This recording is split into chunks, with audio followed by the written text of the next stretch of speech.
Selamat pagi bersama saya Cindy Raja. Mari kita awali pagi ini dengan semangat baru, motivasi hidup sehat dan inspirasi yang akan membawa kita lebih dekat kepada kebugaran fisik, mental dan spiritual. Perubahan kecil dalam hidup kita hari ini bisa menjadi langkah besar menuju umur panjang yang penuh kebahagiaan. Bersama kita akan merangkul kisah kemenangan, wawasan menarik, dan kekuatan harian yang berakar pada kebesaran Sang Pencipta. Tetap bersama kami di program Renungan Pagi, di mana setiap kata adalah dorongan untuk hari yang lebih baik. Kita mulai pagi ini dengan syukur dan harapan menuju hidup bugar selamanya. Ditulis oleh Kai Kusma bersama Pendeta Denny Kanajo. Selamat mendengarkan. Shalom. Selamat pagi para pendengar yang diberkati oleh Tuhan dimanapun Anda berada saat ini. Kita akan sama-sama mendengarkan firman Tuhan melalui audio Renungan Pagi pada tanggal 12 Juni 2025 dengan judul Cukup untuk Membuat Orang Suci Mengumpat. Sebelum kita melanjutkan bacaan renungan kita pada pagi hari ini, kembali saya mengajak semua para pendengar yang setia untuk berdoa bersama-sama. Bapa di sorga, terpujilah nama-Mu ya Tuhan. Saat ini kami akan merenungkan firman Tuhan. Kami butuh kuasa Roh Kudus-Mu. Terima kasih Tuhan Yesus. Ampuni kami Bapa, karena kami sudah berdoa hanya di dalam nama Tuhan Yesus, Juru Selamat kami. Amin.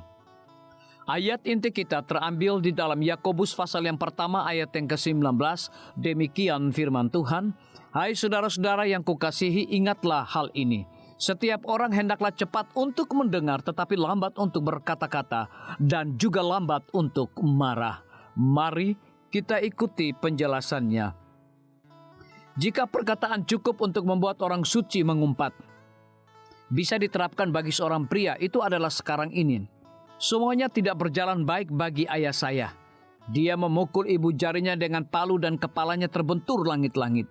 Dia terjatuh dari tangga. Jari kakinya patah dan jarinya terjepit di pintu garasi. Sekitar seminggu sebelumnya, ligamen di lututnya robek dan kesulitan berjalan. Sepanjang pagi, ayah dengan sabar menghadapi perkelahian kami, anak-anak. Dan seolah-olah ini belum cukup untuk menguji kesabaran seorang pria di saat-saat kecerobohan. Saya telah membiarkan pintu kandang burung beo terbuka dan burung beo cantik kami bernilai lebih dari $1.500 kabur. Saya mengharapkan serentetan keluhan. Bagaimana bisa? Kenapa kamu begitu? Kapan kamu benar-benar bisa belajar? Serta penekanan dan ungkapan lainnya yang dimaksudkan untuk menghukum dan memberi peringatan atau perintah. Tetapi sebaliknya, dia diam-diam dan dengan kesakitan mulai berjalan tertati-tati di sekitar perumahan, mengejar burung beo yang dibiarkan anaknya yang ceroboh keluar dari rumah. Pria normal manapun dalam situasi seperti ini pasti akan sangat marah. Tetapi ayah saya tidak marah karena rasa sakit yang luar biasa. Dia berjuang untuk menahan air matanya, tetapi dia tidak menunjukkan kemarahan pada saya atau mengeritik apa yang telah saya lakukan. Jam demi jam berlalu. Kepincangan ayah bertambah parah saat dia berlari ke suatu tempat kemudian ke tempat yang lain, berusaha agar burung beo itu tetap terlihat. Seringkali dia melakukan sesuatu, dia mengucapkan doa singkat lalu terus lanjut. Setelah berusaha menghindari ayah lebih dari 2 jam, burung itu hinggap di atap rumah tetangga. Harapan ayah bangkit saat dia mendapatkan tangga dan dengan perlahan naik ke atap. Dia berdoa dalam hati dan berjalan menghampiri burung yang terengah-engah itu. Pria yang hampir kehabisan tenaga itu berbicara dengan lembut kepada burung beo. Pelan-pelan, dengan sangat pelan-pelan dan hati-hati, dia mengulurkan tangannya untuk mengambil burung itu dan menunggu dan berdoa lagi. Setelah terasa seperti berjam-jam, burung itu melangkah ke tangannya. Dengan cepat ayah menyelipkan burung itu ke dalam mantelnya dan pulang ke rumah. Sementara burung beo aman di kandangnya, ayah duduk di sofa, kelelahan lututnya nyeri kesakitan. Kemudian dengan air mata berlinang, dia menatap saya. Saya mencintaimu nak, katanya. Maafkan saya ayah, saya sangat menyesal, saya terisak. Saya tahu, katanya, saya tahu. Terima kasih Bapak Sorgawi, karena Engkau begitu sabar terhadap saya ketika saya berbuat kesalahan bodoh. Biarlah bacaan renungan kita saat ini akan menjadi berkat bagi kita semua. Kembali saya mengajak semua para pendengar yang setia untuk berdoa bersama-sama. Bapa kami yang bersemayam di dalam takhta kerajaan sorga, terima kasih Tuhan Yesus, oleh karena firman-Mu pada pagi hari ini memberikan berkat dan kekuatan rohani bagi masing-masing kami. Pada saat ini hamba berdoa untuk pemerintah kami. Tuhan memberkati Bapak Presiden bersama dengan wakil, para menteri dan seluruh stafnya, Bapak Gubernur bersama dengan wakil, Bapak Bupati bersama dengan wakil, Bapak Wali Kota bersama dengan wakil, camat dan seluruh stafnya, kepala desa, lurah, RT, RW, dimanapun mereka berada saat ini.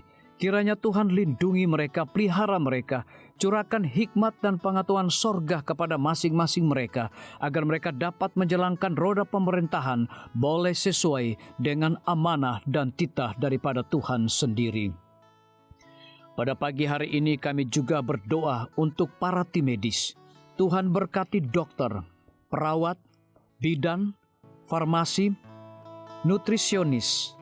Kiranya hikmat dan pengetahuan sorga, roh dedikasi yang tinggi, roh kelemah lembutan Tuhan berikan kepada masing-masing mereka, agar mereka dapat memberikan pelayanan yang terbaik bagi setiap pasien yang membutuhkan pelayanan mereka setiap hari. Kami juga berdoa untuk guru-guru, kepala sekolah, siswa, mahasiswa, bahkan dosen di setiap lembaga pendidikan. Kiranya hikmat dan pengetahuan sorga Tuhan berikan kepada masing-masing mereka, agar mereka dapat mendidik setiap anak-anak untuk memiliki karakter Yesus Kristus. Hamba juga berdoa untuk TNI, Polri, PNS, wira swasta, petani, nelayan, ojek online dimanapun mereka berada. Kiranya berkat dan sukacita sorga Tuhan juga berikan kepada masing-masing mereka, agar mereka juga menjadi saluran berkat bagi sesama manusia. Para pendengar yang setia yang berulang tahun saat ini dimanapun mereka berada, biarlah dengan bertambahnya usia, mereka semakin hidup bersyukur dan berterima kasih kepada Tuhan setiap saat. Yang berada di dalam kebimbangan, ketidakpastian hidup, Tuhan berikan iman yang teguh dan pengharapan, agar mereka tetap percaya akan janji Tuhan setiap hari. Terima kasih Tuhan Yesus, dengarlah segala doa dan permohonan kami Bapa, dan mau mengampuni segala dosa kami, karena kami sudah berdoa hanya di dalam nama Tuhan Yesus, Juru Selamat kami. Amin.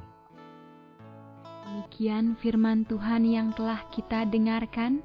Semoga hari ini menjadi berkat bagi kita semua. Sampai jumpa, Tuhan memberkati.